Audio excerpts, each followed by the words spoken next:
আসসালামু আলাইকুম রহমতুল্লাহ।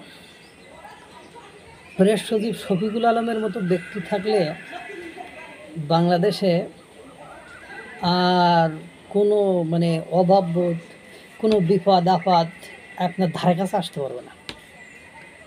আজকে যে বাংলাদেশের শুল্ক 15% থেকে 35% বর্ধিত হলো, অর্থাৎ অনেক চ্যানেল আবার দেখলাম দেখাচ্ছে যে আগের 15 আর 35-50% শুল্ক বাড়লো। প্রত্যেকটি বিশ্লেষক, রাজনৈতিক বিশ্লেষক বলেন, অর্থনৈতিক বিশ্লেষক বলেন, প্রত্যেকে বলছে এর প্রভাব বাংলাদেশের ব্যাপক আকারে পড়বে এবং বাংলাদেশের পোশাক শিল্প ধ্বংসের মুখে পতিত হবে। সেখানে বাংলাদেশের প্রেস সচিব শফিকুল আলম কত সাবলীল এবং সহজ ভাষায় বলে গেলেন, এতে করে বাংলাদেশের কোনো প্রভাব পড়বে না।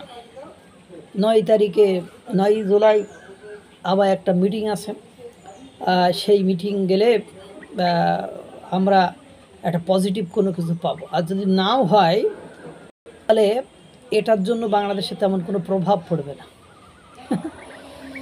যেখানে পুরো বিশ্ব হতবাক এবং বাংলাদেশ যে পোশাক শিল্পের একটা বড় কত বিলিয়ন, 7 বিলিয়ন মেবি গত অর্থ বছরে যুক্তরাষ্ট্রে রপ্তানি করেছে আর সেখান থেকে আয় করেছে, সেখানে যে একটা বড় ধরনের ধস নামবে এবং কম্পিটিটিভ ওয়ার্ল্ডে আপনার ভিয়েতনাম, ভারত এবং অন্য আর একটা রাষ্ট্রের সাথে প্রতিযোগিতায় বাংলাদেশ যে পিছিয়ে পড়বে, এইটা কিন্তু আপনার প্রেস সচিব বুঝলো কি না আমি জানি না। উনি অবশ্য ইংরেজিতে একটা কথা আছে, jack of all trades master of none. তিনি সব জানতা কিন্তু কোনো কিছুর মাস্টার নন, পণ্ডিত নন।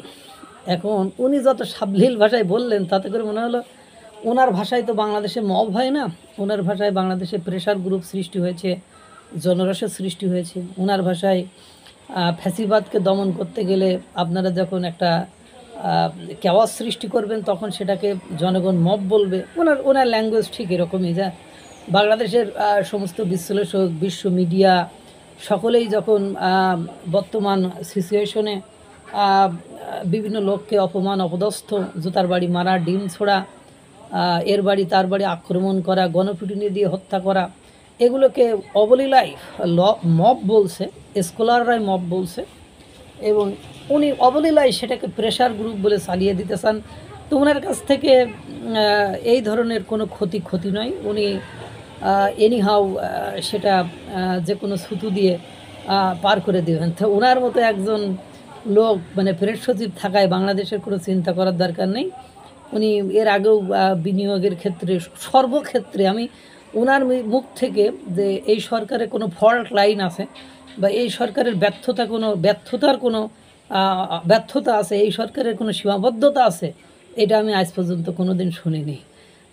এই জন্য বলছি, প্রেস সচিব শফিকুল আলম থাকলে ওসব 15 থেকে 50% শুল্ক আরোপ করলেও ব্যাপার না, এর প্রভাব বাংলাদেশে পড়বে না। এর আগে ভারত যতবার নিষেধাজ্ঞা দিয়েছে বলছে এর প্রভাব বাংলাদেশে পড়বে না, কিন্তু পড়ছেও কিন্তু ওনার ভাষায় সেগুলো আর পড়ি নাই। আল্লাহ তাআলা সকলকে ভালো রাখুক, সুস্থ রাখুক এবং এই ধরনের মানসিকতা থেকে আমাদেরকে মুক্তি লাভ করাক। আসসালামু আলাইকুম রহমতুল্লাহ।